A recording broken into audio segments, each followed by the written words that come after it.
Corona के खिलाफ दुनिया भर में वैक्सीन को ही एकमात्र हथियार माना जा रहा है, लेकिन आए दिन सिंगल डोज वैक्सीन को लेकर भी कई सवाल उठ रहे हैं। यूके के वैक्सीन टास्क फोर्स कैट विंगम हो या जॉनसन एंड जॉनसन के प्रमुख वैज्ञानिक अधिकारी डॉक्टर पॉल स्टाफॉल्स, कई एक्सपर्ट ने एक डोज को ही महामारी के खिलाफ सुरक्षा के लिहाज से पर्याप्त बताया। ऐसे में यह जानना काफी महत्वपूर्ण है कि क्या कोविशील्ड की एक डोज वैक्सीन लगाने का विचार बेकार है या फिर इनमें कोई दम है। द टाइम्स ऑफ इंडिया को दिए इंटरव्यू में ऑक्सफोर्ड वैक्सीन ग्रुप के डायरेक्टर और दुनिया भर में ऑक्सफोर्ड कोविड वैक्सीन के क्लिनिकल ट्रायल की देखरेख वाली टीम के प्रमुख प्रोफेसर एंड्रयू जे पोलार्ड ने सिंगल डोज वैक्सीन के बारे में बताया है। बता दें कि भारत में ऑक्सफोर्ड के वैक्सीन को ही कोविशील्ड के नाम से जाना जाता है। पोलार्ड ने यह स्वीकार किया है कि शुरुआत में कोविशील्ड को सिंगल डोज वैक्सीन के तौर पर ही देखा गया था। उन्होंने कहा, दरअसल पहले जल्दी से एक डोज देकर ज्यादा से ज्यादा लोगों की जान बचाने की योजना बनी थी, लेकिन यूके में लॉकडाउन की सफलता से हमें ट्रायल डेटा पर गौर करने का वक्त मिल गया। हमने देखा कि जिन लोगों को वैक्सीन की 2 डोज लगाई गई वो कोरोना महामारी के खिलाफ एक डोज वैक्सीन लेने वालों के मुकाबले ज्यादा इम्यून हो गए।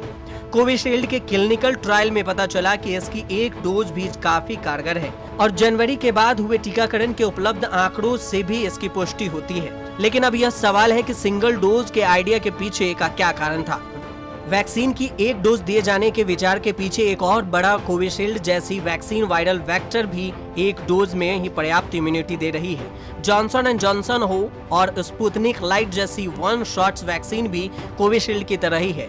हालांकि पोलार्ड का कहना है कि mRNA प्लेटफॉर्म से तैयार हुई वैक्सीन की 2 डोज यूके में 3 महीने के अंतराल पर लगाई जा रही है और वो भी संक्रमितों को अस्पताल में भर्ती होने से बचाने में सक्षम साबित हुई है। लेकिन सवाल यह भी बनता है कि एक डोज से बनी इम्यूनिटी कितना टिकाऊ और कारगर है। बहरहाल यह मान भी लें कि कोविशील्ड का एक शॉट्स पर्याप्त इम्यूनिटी पैदा कर देता है, तो सवाल यह उठता है कि महामारी के खिलाफ मिली यह सुरक्षा कितने दिनों तक टिकाऊ होती है। उदाहरण के तौर पर चीनी कंपनी कैंसिनो की viral vector vaccine clinical trial में 65.7% एफिकेटी पाई गई। इसका एक शॉट्स लगाने को ही मंजूरी मिल गई है।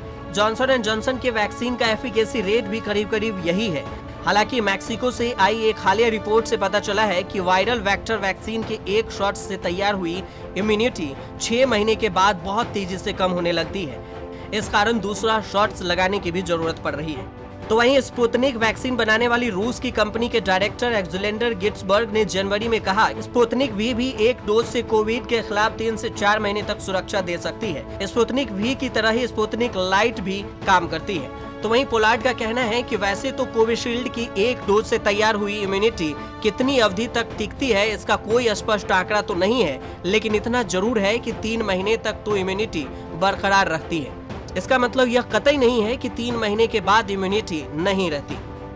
तो ऐसे में सवाल ये भी है कि कोविशील्ड के सिंगल डोज पर विचार करना बिल्कुल गलत है या नहीं। पोलार्ड का कहना है कि कोविशील्ड की 2 डोज लगे तो बेहतर है, लेकिन पर्याप्त आपूर्ति के अभाव में ज्यादा से ज्यादा आबादी को जल्दी से जल्दी वैक्सीन कवरेज देने के लिए एक डोज देने का विचार खराब नहीं है। सरकारें अपने अपने देश में कोविशील्ड के प्रभाव का सही आकलन करके ही फैसला लें। कोई यह सोच रहा हो कि दूसरी डोज नहीं मिल पाने की स्थिति में पहली डोज भी नहीं लेना ही ठीक है, तो यह गलत है। उन्होंने कहा कि अगर वैक्सीन की एक डोज भी ले ली तो आप कोरोना वायरस के वाहक नहीं रहते हैं। इससे संक्रमण की दर घटती है और म्यूटेशन का खतरा भी कम होता है।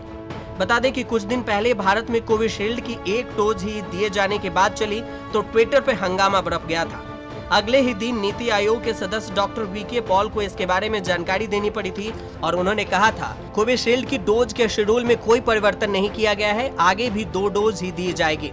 तो वहीं विश्व स्वास्थ्य संगठन WHO ने पिछले वर्ष कहा था कि 50% एफिकेसी रेट वाली वैक्सीन को अच्छा माना जाना चाहिए। हालांकि यूके के हालिया आंकड़े बताते हैं कि भारत में पाए जाने वाले कोरोना वायरस के डेल्टा वेरिएंट यानी B16172 के खिलाफ कोविशील्ड की एक डोज 33% ही एफिकेटिव है। पोलार्ड का कहना है कि अगर एफिकेसी रेट कम भी हो लेकिन वैक्सीन लेने वाले लोगों के संक्रमण के बाद अस्पताल में भर्ती होने की जरूरत नहीं पड़ती है तो फिर सब ठीक है। लेकिन अगर एक शॉट से लेने वाले लोगों के संक्रमण के बाद अस्पताल जाने की नौबत बढ़ जाती है तो फिर यह चिंता का विषय है। बता दें कि देश में अब तक कुल 23 करोड़ वैक्सीन के सिंगल और डबल डोज दोनों मिलाकर दिए जा चुके हैं। न्यूज़ तक।